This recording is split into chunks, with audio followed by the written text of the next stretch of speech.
So we financed the Series A in the summer. I think we announced that in late August, early September. That closed in July. And so we had some investors that wanted to come into the financing, but it was oversubscribed, and so we couldn't get them in, and timing didn't work out. And we grew very nicely since then. And so it made sense to reconnect and bring in some additional capital to expand the war chest to grow into 2021. And what series is this? Is he still Series A? Yeah, so I think you've seen a lot of companies do extension rounds. So whether it's a Series A extension, a Series B extension, typically that's just a signal of oversubscription amounts from the previous financing not able to get in, and coming back in 6 months later, at higher valuations. And so I think a lot of companies have been doing that just because of the growth curve that COVID created for a lot of software companies. And also just, private markets aren't perfectly correlated to public markets, but there's a lot of liquidity in the markets right now. So, the best time to bring on cash is when it's available. Yeah, no, absolutely. Well, let's just talk briefly about who has invested this time around. We were just talking about it earlier, just off camera, but if you could just list a couple of the more well-known organizations and people. Yeah, so so the financing was both existing investors. Arthur Ventures, based out of Minneapolis, reinvested, as well as Round 13 Capital, based out of Toronto, also came in.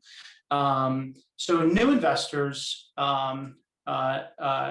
is Touchdown Ventures, based in San Francisco, and also Jack Newton, the CEO of Clio. Touchdown makes a lot of sense. We have Mike Devlin, well-known person there. They do a lot of investing in the legal tech space. Jack Newton, that's really interesting. It's unusual for an individual who's still a serving CEO for another legal tech company, albeit a very different one, coming in. Were you expecting that? Did Yes. that come out of the blue?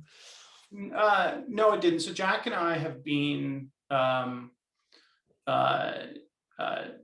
contact and have developed a very friendly relationship over the last couple of years. And so we've always talked about him coming into the company in a more meaningful way, and so there was an opportunity to do that, and so we both jumped at it. So I think I've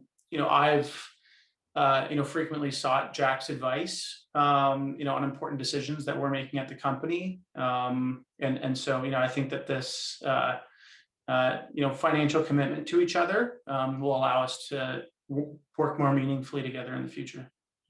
Got it. Well, no, it's exciting to have someone like that join. Are they coming in? Or is he or anyone else joining in a board role or other role, or are they this is just investment for now?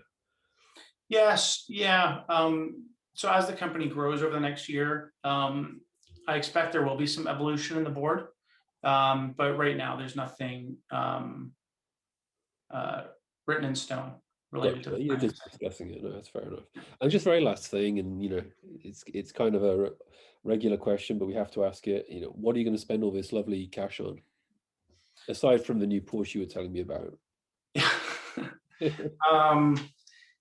Yeah. So the company has really grown into the market nicely. We're shifting capital allocation from R&D into growth. So we have a sales team now of